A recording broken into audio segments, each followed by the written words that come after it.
오늘의 함께 은혜 받을 말씀은 요한복음 21장 15절로부터 17절 말씀입니다. 요한복음 21장 15절로부터 17절 말씀 봉독 올려드립니다. 그들이 조반 먹은 후에 예수께서 시몬 베드로에게 이르시되 요한의 아들 시몬아 내가 이 사람들보다 나를 더 사랑하느냐 하시니 이르되 주님 그러하나이다. 내가 주님을 사랑하는 줄을 주님께서 아시나이다. 이르시되 내 양을 먹이라 하시고 또 두 번째 이르시되 요한의 아들 시몬아 내가 나를 사랑하느냐 하시니 이르되 주님 그러하나이다. 내가 주님을 사랑하는 줄을 주께서 아시나이다. 이르시되 내 양을 치라 하시고 세 번째 이르시되 요한의 아들 시몬아 내가 나를 사랑하느냐 하시니 주께서 세 번째 네가 나를 사랑하느냐 하심으로 베드로가 근심하여 이르되 주님 모든 것을 아시오매 내가 주님을 사랑하는 줄을 주님께서 아시나이다. 예수께서 이르시되 내 양을 먹이라. 아멘. 하나님이 사랑하는 자로 동행한다는 것, 이것이 오늘 주제입니다. 하나님이 사랑하는 자로 동행한다는 것이 뭔가? 오늘은 맥주감사주일로 드려집니다. 맥주감사주일은 어떤 거냐? 우리가 잘 알지요. 영적 의미는 예수 그리스도의 십자가 역사로 주어진 구원의 첫 열매에 대한 은혜, 감사를 표현하는 날입니다. 보리 맥자를 써서 보리를 거두는 그러한 절기에 대한 감사다라는 의미를 갖고 있어요. 한 해를 시작하면 농사지며 첫 번째 거두는 그러한 열매, 이게 보리지요. 그리고 가을에는 우리가 벼를 거두듯이 가을의 모든 작물의 열매를 거두는 시기라면 이 봄에는 처음 열매, 처음 거두는 그 해 농사에서 처음 거두는 것에 대한 열매를 감사함으로 드리는 절기라고 말할 수 있어요.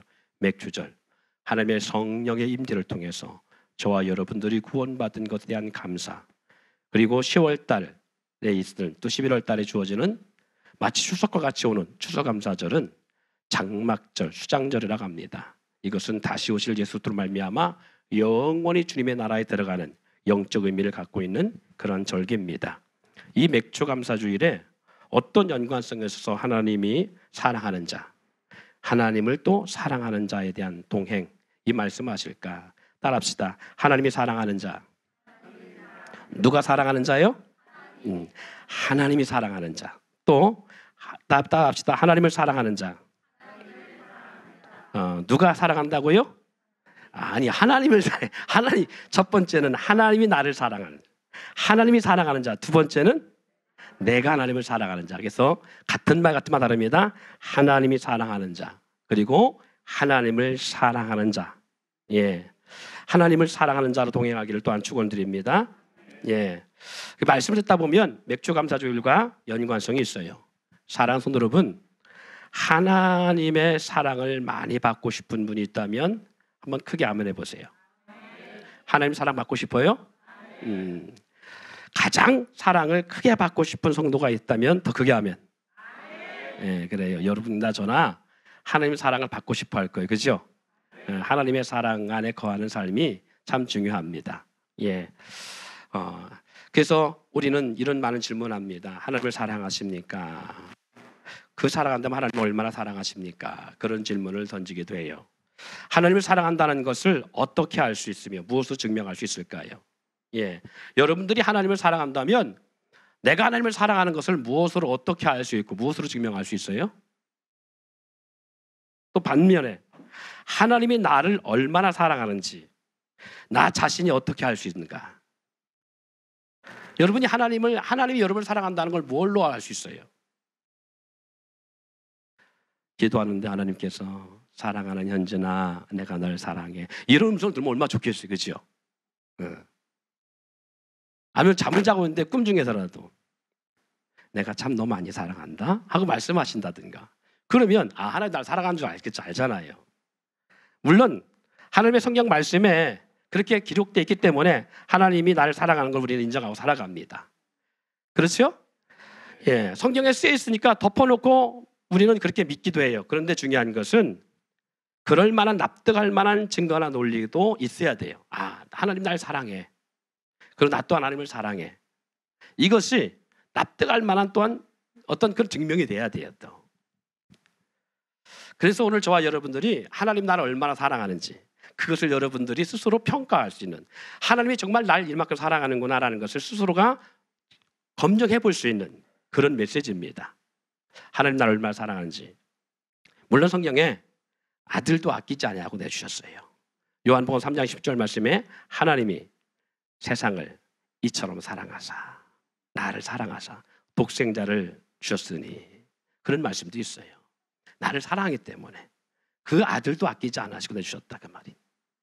물론 그를 통해서 우리 하나님이 우리를 사랑한다는 것을 믿어요. 왜? 성령은 하나님 아버지의 말씀이고 마음이니까. 예. 믿는 만큼 하나님의 역사하심도 있습니다. 아멘. 부모가 자녀를 놓고 아들아, 딸아, 너 사랑해. 어떻게 알아요 그걸? 이렇게 따지는 것보다 그냥 믿으면 돼. 할렐루야. 믿으면 되는데 오늘 그것을 좀 더 심도 깊게 그리고 납득되어지게 여러분에게 설명을 하는 말씀을 나누려고 합니다. 부모로서 자녀에 대한 생각과 일을 맡길 때 어떨까? 자, 부모가 생각하는 자녀는 두 가지의 모습이 있습니다. 첫째는 사랑하는 자녀, 그리고 신뢰하는 자녀. 신임한다 그 말이지요. 내 편이라고 믿어지는 자녀, 그런 자녀들이 있어요. 이 녀석은 참 날 사랑해. 그리고 이 녀석은 참 부모를 사랑하는 녀석이야. 그리고 신뢰할 만한 녀석이야. 무엇을 맡겨도 그에 대해서 마음에 어떠한 염려하지 아니하고 그냥 맡김을 자체로 충분히 인정되어지고, 그리고 혹 잘못되더라도 그래도 부모가 그 자녀의 어떤 책망이 아니라 그럴 수도 있어. 왜? 하다 보면 이럴 수도 저럴 수도 있으니까 하고 모든 걸 맡기는 그런 신뢰가는 자녀가 있고요. 두 번째는 사랑하지만 늘 조심스러운 자녀가 있어요. 늘 눈치를 살펴야 하는 자녀. 왜 눈치를 살펴야 할까요? 자녀를 놓고. 여러분은 안 그러고 저만 그러지요? 저만 그런 것 같아요. 눈치를 살피는 자녀가 있어요. 왜 눈치를 살필까요? 시침이 뛴다고 모르는 거 아닙니다. 그것은 뭔만 시키면 불평하고 왜 내가만 해야 되냐고 했었고 따지고 들고 원망하고 이러면 뭘 시키기 전에 눈치부터 봐야죠. 예를 들어서. 그래서 사랑하지만 조심스럽고 눈치를 살펴야 하는 그런 자녀가 있고, 눈치도 안 보고 살피지도 않고 그냥 마음에 왔을 때 딱 맡길 수 있는 자녀가 있어요. 이런 두 분류의 자녀가 있다면 부모 입장에서 누구에게 어려운 일, 감당하기 힘든 일들을 자녀에게, 어떤 자녀에게 맡길 수 있을까요? 예? 첫 번째 순종하는 자녀, 두 번째 불평 있는 자녀. 어떤 자녀에 맡길 수 있어요? 그렇게 해야 편하죠? 그렇게 그럼 오늘 이해하고 들으시기 바랍니다. 무엇을 맡겨도 불평하지 않냐고, 왜 내가만 해야 되냐고. 좀 더 쉽게 적용시켜 볼까요? 음식 찌꺼기가 나왔어요. 음식물 나왔어요. 이것 좀 갖다가 저 아파트 바꿨다, 아니면 뭐 집 저 밖에다 갖다 버려라. 그것 좀 음식물 쪽에다 버리고 와. 그러면 버떡 일어나 움직이는 자녀가 있어. 그런데 이 더러우고 냄새나는 걸 왜 내가 해야 돼? 아우 죽겠네. 막 이런 자녀가 있어요. 누구에게 맡길까요? 고은이가 엄마라면 누구한테 맡기겠냐? 누구에 맡기겠어요? 예?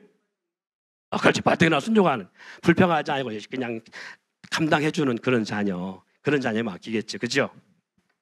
자, 또한요, 결정적인 일, 큰 물질이 들어가는 일, 인생의 절대적 숙명적인 일이 있을 때에 그런 운명적인, 절대 숙명적인 일을 맡겨야 될 때 자녀에게 어떤 자녀에게 맡길 수 있을까요? 그런 일을 있다면.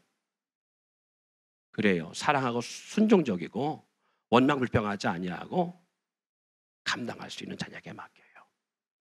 숙명적인 1대1에 절대적인 일이 있어 자녀에게 맡겨야 한다면 부모로서 신실하고 신뢰할 만한 그러한 자녀.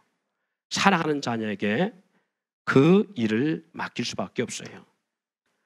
가장 속썩이고 원망 불평 많고 말도 안 듣고 그런 자녀에게 그런 일을 맡길 수가 없지요. 왜? 맡겨봐야 그 일을 귀하게 여기지 아니하고 내팽개칠 수도 있으니까요.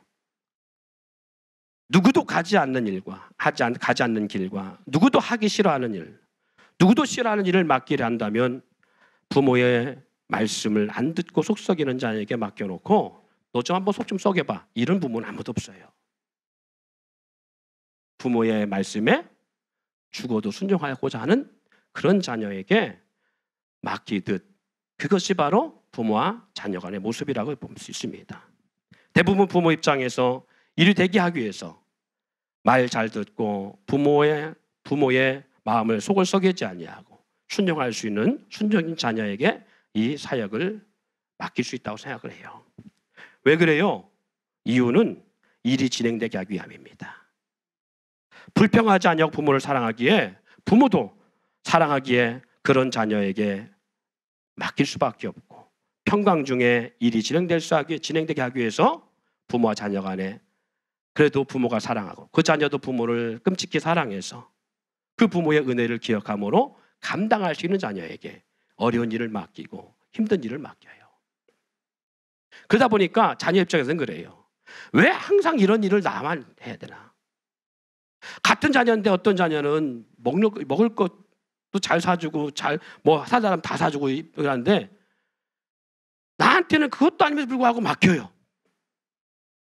그것도 아님에도 불구하고 어려운 일을 맡겨요. 어려운 일을 다 내게 맡겨요.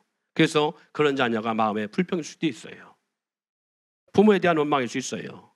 그럼에도 불구하고 그 일을 묵묵히 감당하고 있다면 부모는요, 그 자녀의 마음을 몰라서가 아니라 그 자녀에게 그런 일들을 맡기게 되죠. 그럼 불평하고 늘 원망하고 부모가 뭘 요청하면 시시비비 따라싸고 이렇게 할 때 그런 자녀에게 뭘 맡기냐면 중요한 일을 맡기지 아니하고 누구나 할 수 있는 가벼운 일을 맡길 수밖에 없어요. 실수하고 실패해도 상관없는 일, 쉽게 할 수 있는 일, 이런 일을 맡길 수밖에 없어요. 왜? 그나마 그걸 맡겨야 덜하니까. 일을 하지 않냐고 공권만 바라는 자녀에게 큰 일을 맡길 수 없다는 거지요. 저희가 개척한 지가 22년 차, 23년 차가 되어집니다. 개척하면서 교회가 어렵고 힘들고 재정적으로 모든 것이 부족할 때, 그래서 교회 학교 프로그램이나 여름 성경학교를 이렇게 하게 될 때예요. 생각지 않게 내내 나오지 아니하던 아이들이 성경학교 하면 나온다든가 교회 프로그램, 특별한 프로그램 있으면 나올 때가 있어요. 이미 지난 일들이니까 제가 편하게 말씀드리는 거예요. 예를 돕기 위해서. 근데 준비된 선물이라는 상품은 현재 나오고 있는 대상을 중심으로 해서 시상에 준비도 되어 있고 그리고 선물도 준비되어 있어요. 근데 생각지 아니한 아이들이 나와요. 몇 달간 결석했던 친구들이 그렇게 나올 때가 있어요. 그래서 전달해야 될 상품이나 선물이 부족할 때, 준비된 상품이 부족할 때에, 한정됐을 때, 이런 선물과 상품은 항상 누구의 몫을 뺏어서 주겠어요? 그래요. 목회자 자녀의 몫을 빼서 그 아이 줄 수밖에 없어요. 나오지 않다가 꼭 행사 때 나오는 그 친구들이 있는데, 그렇다고 나오지 않던 친구들에게 너는 나오지 않았다가 올라왔으니까 너 선물 없어. 그리고 너는 시상할 수 없어.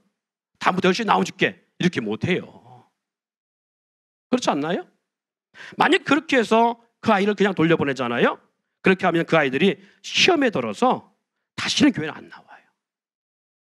뿐만 아니라 교회 갔더니 차별하더라. 목사 자녀는 선물 주면서 자기들한테는 성도들 자녀도 아니라고, 그리고 장로도 아니고 권사 자녀도 아니고, 뭐 우리 부모님이 교회 안 다니는 이유 때문에 나한테는 주지 않더라.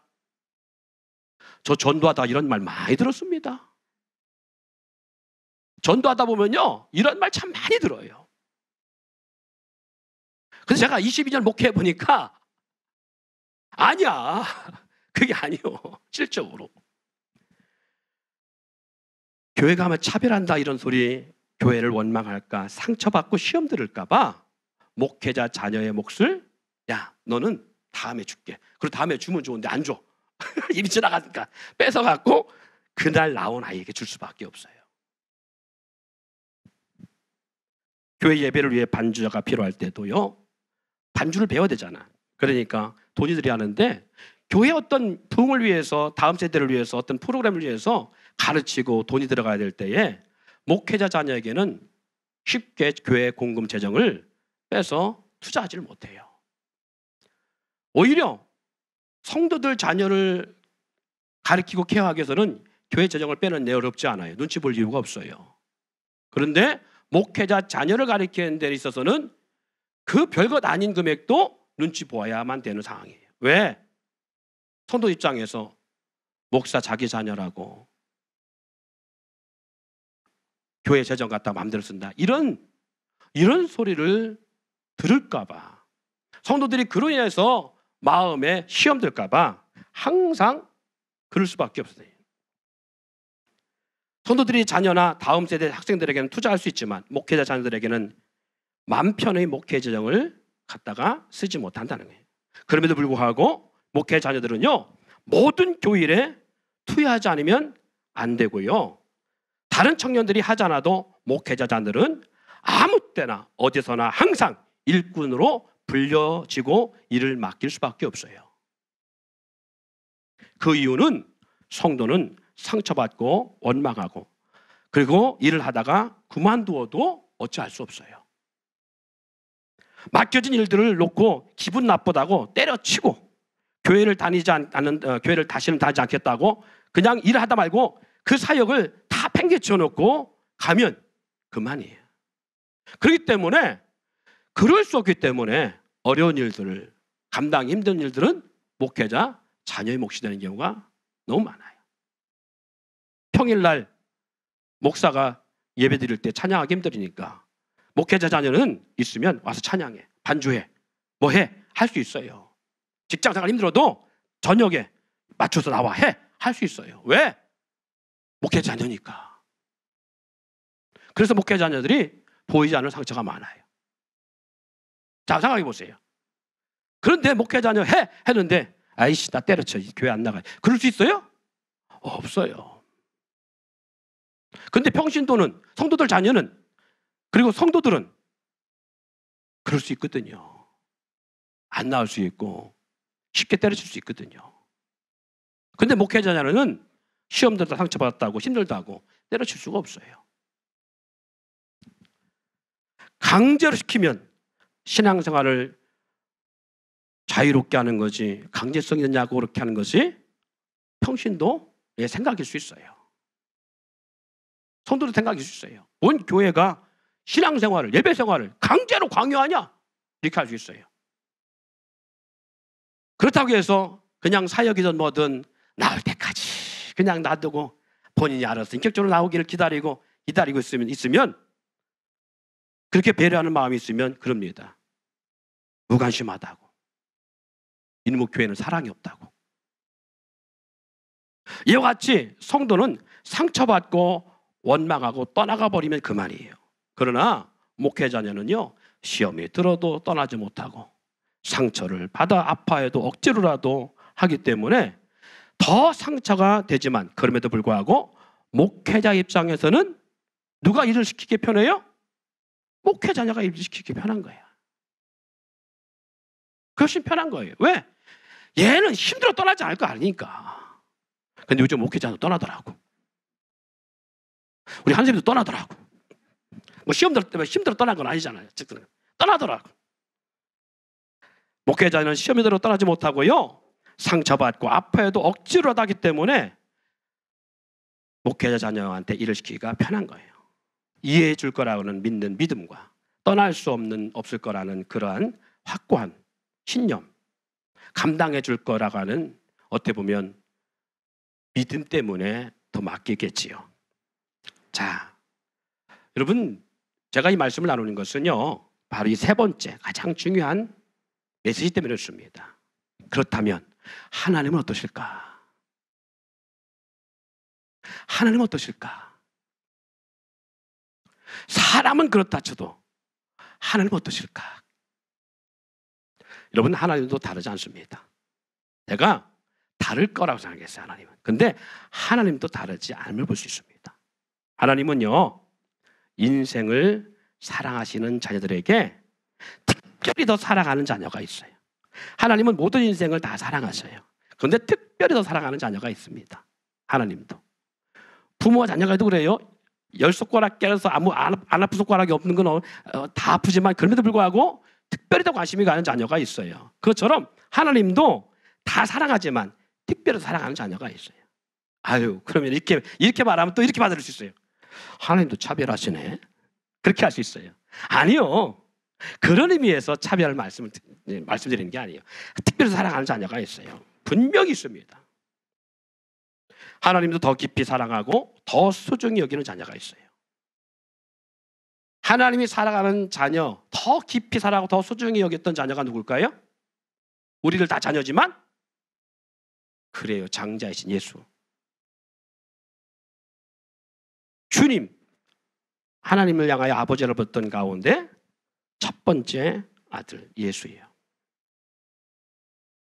예수님을 우리 하나님은 더 깊이 사랑했고 더 소중히 여겼습니다. 하나님의 자신의 모습이지만 성경에 보면 예수님은 하나님 자신의 모습으로 말씀하고 있지만 성경을 통해 보면 하나님 자신을 하나님을 아버지라고 또 그리고 하나님은 그를 아들이라고 그렇게 말씀하셨어요. 세례 요한으로부터 예수님이 세 받을 때에 하나님은 따라합시다. 이는 내 사랑하는 자녀요 내 기뻐하는 자라. 그래요. 이는 내 사랑하는 자녀요 내 기뻐하는 자라 하셨습니다. 예수님도 하나님을 아버지라 표현했고요. 하나님은 그를 아들이라고 표현했고 자녀라고 표현했어요. 그런 하나님은 아들 예수를 이 땅에 보내셨어요. 가장 사랑하는데 가장 소중히 여기는데 어떤 누구보다 깊이 사랑하고 깊이 아끼는데 불구하고 가장 당신이 사랑하는 아들 독생자 예수, 그 예수를 이 땅에 보내셨고 그 보내신 이유가 뭐냐 했더니 그 아들, 사랑하는 아들을 죽이기 위해서 보냈다는 거예요. 어디에? 십자가에 못 박아 죽이려고 보냈어요.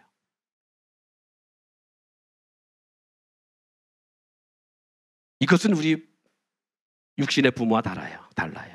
우리 육신의 부모는 일을 맡길 수는 있지만 사랑하는 자녀를 죽이려고 어려운 일을 맡기진 않아요. 그런데 우리 하나님 아버지는 그가 가장 사랑하는 아들, 독생자, 예수를 이 땅에 보내신 이유가 뭐냐 했더니 죽이려고 보냈고 어디서? 십자가에 못 박아 죽이기 위해 보냈다는 거예요. 그 보내신 이유가 세상의 멸시와 정죄, 판단과 모든 사람들에게 조롱받게 하기 위해서 그리고 십자가 죽임으로 끝난 것이 아니라 영원한 저주의 지옥불에 던지기 위해서 당신의 아들 독생자를 사랑하는데 이 땅에 보낸 이유예요. 어찌에 아들을 사랑하신 하나님께서 그런 끔찍한 계획을 이루기 위해서 가장 사랑하는 당신의 아들을 그렇게 할 수 있었을까? 그런데 놀라운 것은요, 이것이 하나님 아버지의 당신의 혼자만 계획이 아니에요. 혼자만의 뜻이 아니었어요. 아버지를 사랑했던 그 아들도 그렇게 고백합니다. 아버지 뜻을 이루기 위해서 자기는 내려왔다고요. 아버지의 그 계획과 뜻을 이루기 위해서 자기는 이 길을 가고 있다고요. 요한복음 6장 38절 39절에 보니까 내가 하늘에 내려온 것은 내 뜻을 행하려 한 것이 아니요 나를 보내신 이의 뜻을 행하려 함이라. 나를 보내신 이의 뜻은 내게 주신 자 중에 내가 하나도 잃어버리지 아니하고 마지막 날에 다시 살리는 이것이니라. 하나님을 너무나 사랑했던 예수님도 아버지를 그렇게 사랑했던 예수님도 아버지의 뜻을 이루기 위해서 오셨다. 아버지의 뜻을 이루기 위해서 아버지 마음처럼 자기도 십자가에 죽는 것에 대해서 두려워하지 않았어요. 십자가에 달리기 전날 밤에 이렇게 아버지한테 기도합니다. 아버지요, 아버지요, 이 잔을 내게서 옮길 수만 있으면 옮겨주시옵소서. 너무나 십자가의 고난과 그리고 이 죽음이 너무나 힘들었던 예수님, 그의 아들 예수도 아버지 하나님 앞에 그렇게 요청합니다. 아버지요, 아버지요, 이 잔을 내게서 옮길 수만 있으면 옮겨주시옵소서. 그러나 그런 기도의 끝에 그 아들의 고백은 이렇게 바뀌어요. 그러나 내 뜻대로 마옵시고 아버지 뜻대로 되기를 원하나이다. 그 아버지 뜻이 뭐라고요? 그 사랑하는 아들을 십자가에 못 박아 죽이고 영원한 지옥불에 던지기 위해서요.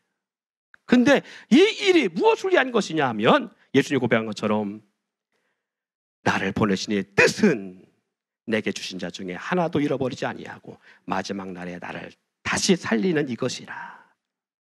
그를 통해서 구원받기로 작정된 영혼을 구원하기 위해서 보내신 거예요. 그냥 죽이고자 하는 것이 아니라 그의 아들을 죽이고자 하는 것은, 그의 아들을 십자가에 못 박고야 하는 것은, 그 아들을 영원한 지옥불에 던지고자 했던 이유는 저와 여러분을 살리기 위한 거예요.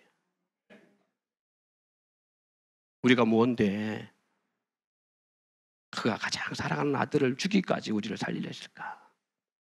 그리고 이 일을 마다하지 않냐고, 그 아들도 아버지 사랑한다는 이유 때문에 이 일을 감당하고 있을까? 늘 하나님을 배신하고 원망하고 하나님 없이도 살아갔던 나의 삶을 우리 하나님은 무엇이 귀하다고 나 살리려고 당신이 가장 사랑하는 아들을 그렇게 십자가에 못 박아 던지실까? 얼마나 고통스럽고 힘들었으면 십자가에서 고난의 그 7시간 동안 처절한 아픔을 고백하잖아요. 6시간 동안 한나절이죠. 그리고 이렇게 고백합니다. 아버지요, 아버지 어찌 나를 버리시나이까? 그리고 마지막 가장 실언의 말씀 가운데 마지막 십자가에서 고백은 다 이루었다. 그리고 운명했다고 성경은 기록하고 있어요. 나를 살리려고 온몸에 채찍을 맞고 모든 사람들에게 조롱과 멸시를 당하고 심지어는 강도들에게까지도 조롱과 멸시를 당하고 십자가에서 그 고난의 모든 시간들을 물과 피를 다 쏟고 마지막 순간까지 힘든 역경의 모든 것을 마치며 다 이루기까지 그렇게 고난의 십자가를 지은 이유는 다 이루었다. 우리를 구원하기 위하면. 그래서 하나님은 그 아들을 이 고난의 잔을 마시는 일에 결코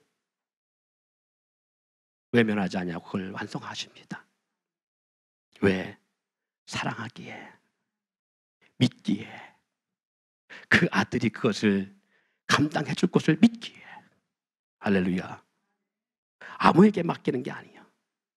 감당해 줄 수 있는, 내가 사랑하듯 그도 나를 사랑하는 걸 알기에, 믿기에 맡기는 거예요.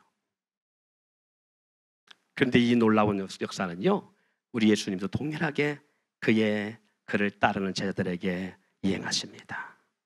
오늘 본문 가운데 예수님이 사랑하는 자에게 나타난 모습을 보세요. 부활하신 예수님께서 그 제자 가운데 베드로에게 찾아오십니다. 7명의 제자들이 그날 밤 고기를 낚았거든요. 베드로만 있는 게 아니에요. 다른 7명의 제자들이 다 그 안에 있었어요. 그래서 우리는 3년 동안 예수님을 따르던 제자 12명 가운데 베드로를 수제자라고 말하잖아요. 수석제자. 그만큼 예수님은 베드로를 사랑했어요. 그리고 부활하신 예수님께서 고기를 낚으러 간 그 바다에 다시 나타나셔서 그들을 부릅니다. 그랬더니 베드로가 그 부활하신 예수님을 보고 놀래가지고, 그리고 기쁨을 이기지 못해서 우통을 벗고 배를 접고 난 게 아니라 바다에 뛰어들어 수영을 통해서 주님 앞에 놉니다. 그리고 주님을 그 앞에 맞이합니다. 그 앞에 있는 베드로에게 주님은 오늘 본문 말씀 15절 17절 말씀에 그렇게 말씀하는 거예요. 요한의 아들 시몬아, 네가 이 사람들보다 나를 더 사랑하니? 여러분, 아내보다 남편보다 자녀보다 부모보다 주님 더 사랑할 수 있어요? 처음 대답과는 많이 숙연해진 답을 하고 있습니다. 하나님 사랑받고 싶죠?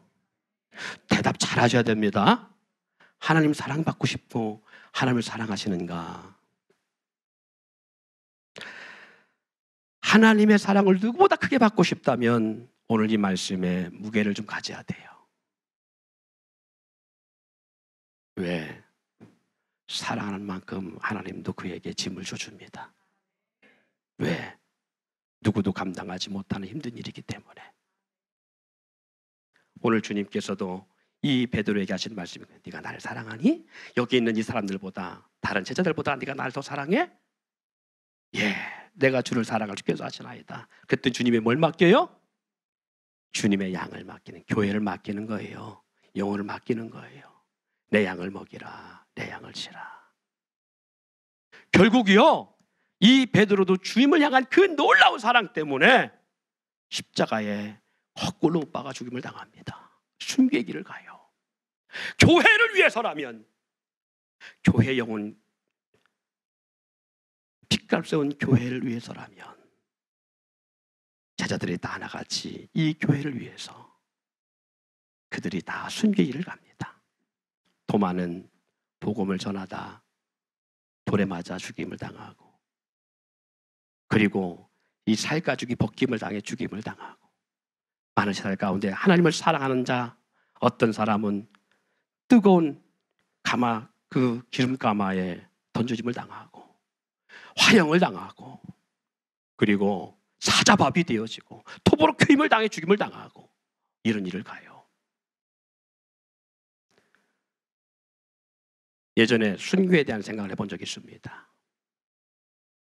하나님을 처음 만났을 때 벅찬 가슴에 나도 순교할 수 있겠다. 근데 제가 사시미 칼에 찔려보니까 순교 아무나 못하겠구나. 근데 신나통이 터져서 날아가서 불 속에서 제가 이렇게 경험해보니까 이게 뜨거운 거, 이거 사형, 힘들어. 이거 화형당해서 순교하는 분들 대단하다.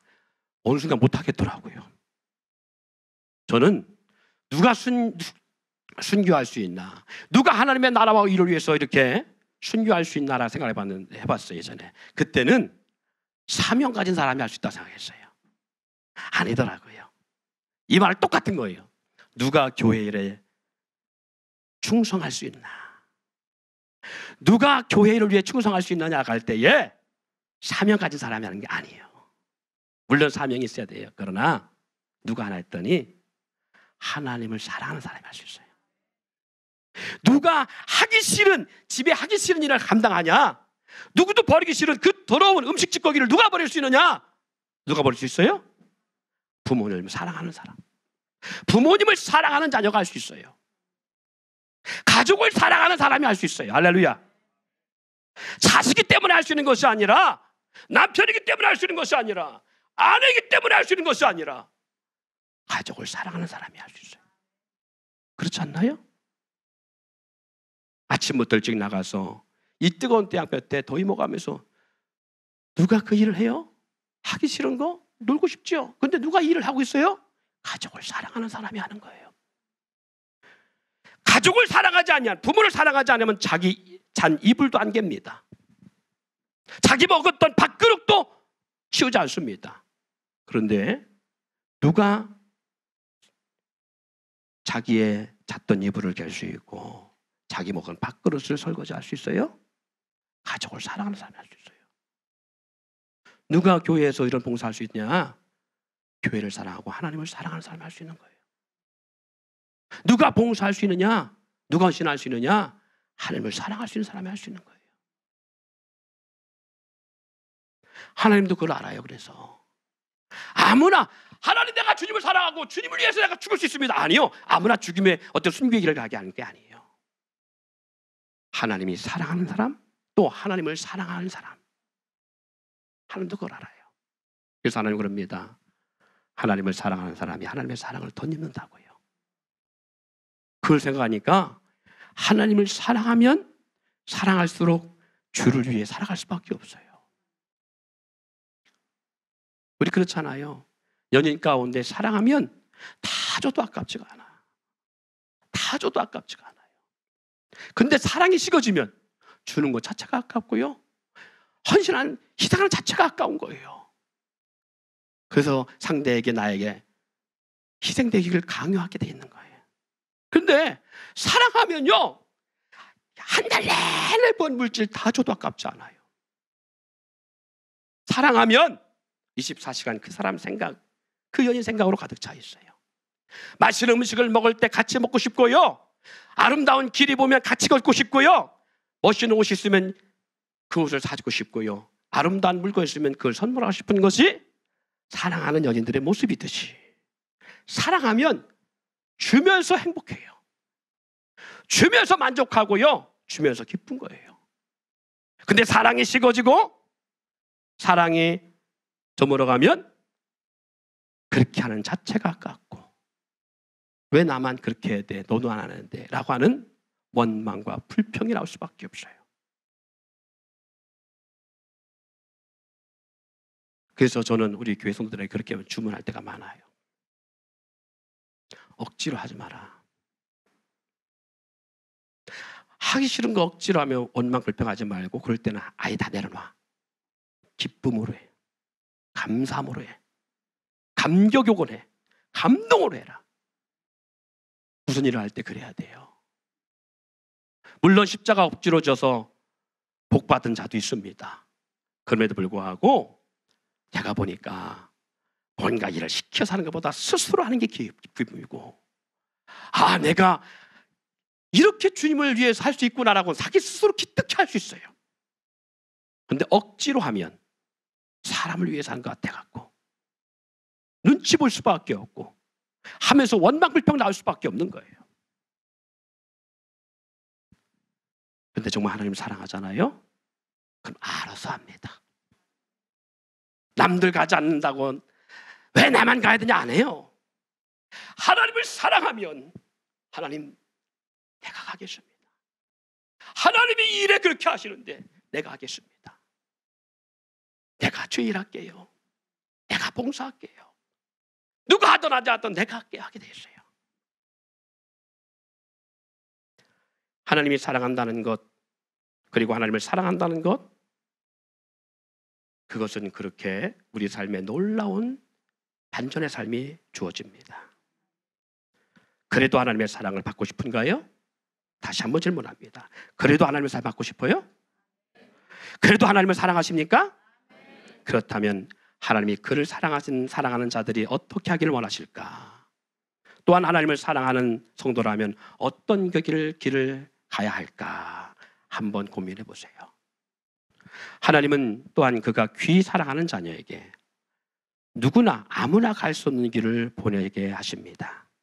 누구도 감당하기 힘든, 너면 일을 감당해 줄 것 같아. 그럴 만한 위치와 그럴 만한 하나님의 사랑에 매여 있는 자에게 그 일을 맡겨요. 하나님이 사랑하는 자녀로, 하나님을 사랑하는 자녀로 동행한다는 것은 하나님의 뜻을 위하여 살게 되고요, 하나님은 그가 사랑하는 자녀를 믿고 신뢰하기에 그가 사랑하시는 주의 자녀에게 가장 어려운 사명의 길을 맡기곤 합니다. 이유는 간단합니다. 주님을 사랑하기에, 또 주님도 그를 사랑하기에, 신뢰하고 믿기에, 맡길 수 있기에 가장 어려운 일을 걸어가게 하시고 그 길을 살아가게 하시는 거예요. 세상 사람들처럼 평범하게 살아가고 있다면 그렇게 살아가는 자녀에게 하나님이 결코 그를 깊이 사랑하게 그렇게 평범한 길을 가게 하지 않습니다. 하나님을 몰랐을 때에도 하나님은 그를 사랑하기에 그를 지명하여 불러내려고 하나님은 우한도 주시고, 아까 정근모 박사의 아들 그런 고난처럼 감당할 수 없는 일도 맡겨요. 왜? 그래야 돌아오니까. 그래야 하나님 아버지께 돌아오니까. 그래서 믿기 전에는 믿기 전대로 감당할 수 없는 어려운 문제 가운데 만나서 왜 신이 살아있다면 나에게 이렇게 합니까? 처음에는 남편 원망, 아내 원망, 부모 원망, 형제 원망해요. 왜? 안 도와주니까. 그래도 불구하고 코너에 몰리고 막다른 길에 이르고 바닥까지 칩니다. 그럴 때 그럽니다. 어찌 내 인생은 이렇게 복잡하고 이 인생은 이렇게 안 풀릴까? 원망하고 원망하다 어느 순간 자신을 돌아보며 원망하다가 그때 알아요. 내 힘으로 살아갈 수 없구나. 내 인생인데 불구하고 내 힘으로 살아갈 수 없구나. 그리고 그때 하나님의 부르심의 음성을 느낍니다. 아, 주님밖에 없구나. 그래서 주님께 돌아오게 되어져요. 죽게 돌아온 사람 가운데 고난의 길이 있는 분들이 있어요. 쉽게 풀리지 아니하고 고난이 세게 당한 사람들이 있습니다. 근데 그런 분들이 하나님 날 사랑하면 이렇게 할까? 하나님이 살아계시면 이렇게 할까? 아니요, 살아계셔요. 만약에 여러분이 사랑하는 자녀에게 더러운 일, 다른 자녀들이 하기 싫어하는 일을 억지로 맡길 때에 그 자녀가 예를 들어서 내 아버지 맞아? 당신 내 부모 맞아? 막 이렇게 막 대든다면 맡길 수 있어요? 못해요. 그런데 부모님이 압니다. 이 자녀에게는 그런 일을 맡겨도 그런 원망, 불평하지 않을 걸 알아요. 그래서 때로는 고난의 길을 가게 하시는 거예요. 왜? 그릇을 만드느라고. 성경 속에 위대한 족적을 남겼던 위대한 인물들을 보세요. 다윗, 모세, 요셉. 이런 사람들 보면 어떤 사람들보다 고난을 세게 받았습니다. 말로 표현할 수 없는 어려운 환경을 겪음했습니다. 그런데 그것이 뭘 만드느냐? 하나님의 위대한 작품, 그릇을 만들어내. 그리고 위대한 일을 하겠습니다. 큰 일을 감당하겠습니다. 사랑하는 여러분, 오늘 어려운 일 겪고 있습니까? 하는 것마다 잘한대요? 기억하세요. 하나님이 지금 그릇 만드는 작업이에요. 왜? 귀하게 쓰시려고. 너는 감당해 줄 수 있을 거라고 믿으니까. 너 정도면 나의 일을 위해서 네가 해줄 걸 믿으니까. 그래서 그런 일을 맡기는 거예요. 교회를 위해서라면 가정도 자기의 유익도 자기의 인생의 즐거움도 포기하고 매달리며 달려가고 있는 분들이 있습니다. 그것은 내가 달려가고 싶어 달려갈 수 있는 게 아니에요. 하나님이 그 마음에 그러한 감동이 있기 때문에 주시는 거예요. 그도 하나님을 사랑하고 하나님도 그를 사랑하기 때문에 그 일을 하게 하시는 거예요. 누가 어려운 사명을 위해 목숨을 아끼지 않을 수 있을까요? 누가 순교의 길을 갈 수 있을까요? 하나님이 사랑하는 자요, 또한 하나님을 사랑하는, 하나님을 가장 사랑하는 자녀가 그 길을 걸어갈 수 있답니다. 그래서 오늘날 이방 땅에 그리고 우상숭배 지역에 복음을 전하다가 목숨을 달리하고 순교 현장에 서 있는 분들을요, 누구보다도 하나님을 뜨겁게 사랑했던 사람들이 일을 감당하고 있는 거예요. 아무나 갈 수 있는 게 아닙니다.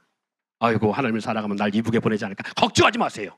하나님이 이미 하나님 안에서 이미 다 알아. 저도 이렇게 하나님을 위해 살다가 두려워서 못할 사람은 시키지도 않아. 하나님이 그를 사랑하고 그도 하나님을 누구보다 사랑할 수 있을 때 감당케 하시고, 그리고 그 사랑이 뜨거워졌을 때는 이 세상 그 무엇도 두려워하지 아니하고 죽음도 무서워하지 아니하고 세상에 감당할 수 없는 믿음의 사람으로 서게 섰을 때 또 그렇게 서게 돼 있어요. 그런 사람들로 주의를 하게 하십니다. 오늘 그 하나님의 사랑을 한번 맞아봐요. 나를 하나님이 이렇게 사랑하는구나. 그걸 한번 경험해봐요. 그러면 그 감동은 말할 수 없이 귀하게 다가옵니다. 그러기에 우리는 주님의 일을 기쁨으로 웃어가며 행복함을 할 수 있는 거예요. 그 하나님의 은혜와 사랑을 맛보지 못했기 때문에 원망, 불평, 낙심, 좌절, 입에 쓴 말들이 나오는 거예요. 그러나 하나님의 사랑을 격하게 경험하는 사람들은 안 그렇습니다.